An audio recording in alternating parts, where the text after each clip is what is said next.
বাংলাদেশের মানুষ পরিশ্রমী, সংগ্রামী এবং সৎ। বাংলাদেশের তরুণ গোষ্ঠী সৃজনশীল। বিশ্ব জ্ঞান ও অভিজ্ঞতার ভাণ্ডারে আরও বহু অবদান রাখার জন্য এই পুরস্কার তাদেরকে ভীষণভাবে অনুপ্রাণিত করেছে। মোহাম্মদ ইউনূস শান্তিতে নোবেল পুরস্কার পান।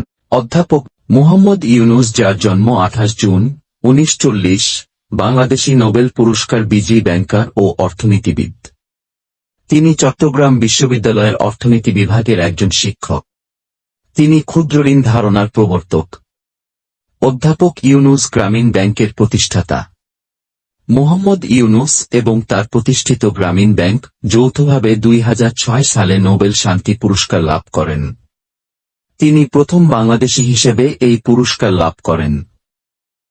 ইউনূস বিশ্ব খাদ্য পুরস্কার সহ আরও জাতীয় ও আন্তর্জাতিক পুরস্কার লাভ করেছেন। প্রফেসর মোস ইউনূস মাইক্রোফিন্যান্স বা ক্ষুদ্র ঋণ বিতরণের ক্ষেত্রে তার অসামান্য অবদানের জন্য 2006 সালে নোবেল শান্তি পুরস্কার পান। প্রফেসর ইউনূস ক্ষুদ্র ঋণের ধারণা প্রচলন করেন, যা দরিদ্র মানুষদের ছোট ঋণ প্রদান করে তাদের স্বনির্ভরতা এবং আর্থিক স্বাধীনতা অর্জনে সাহায্য করে। গ্রামীণ ব্যাংক, তার প্রতিষ্ঠিত গ্রামীণ ব্যাংক এই ধারণার একটি সফল বাস্তবায়ন, যা দরিদ্র মানুষদের জন্য অর্থনৈতিক সুযোগ তৈরিতে সহায়ক হয়েছে।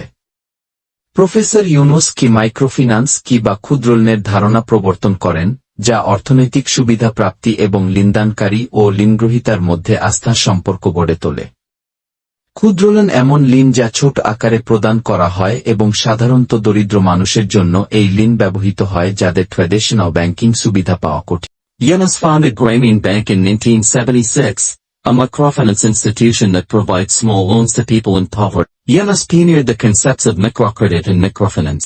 Yunus and Grameen Bank lent billions of dollars in loans to support Bangladeshi women, students, and microenterprises. The Nobel Committee awarded the prize for their work to create economic and social development from below. Yunus has also received the Congressional Gold Medal, the Presidential Medal of Freedom, and the Olympic Laurel. Yunus is also the founder of the Yunus Center, a think tank in Dhaka that helps develop new social businesses. Yunus has served on the boards of several organizations, including the International Council for Freedom from Hunger, and the Ashoka Foundation. Now Professor Muhammad Yunus served as Chief Advisor of Interim Government of Bangladesh. Professor Dr. Muhammad Yunus won around 150 national and international prizes. We Bangladeshi peoples are proud of him.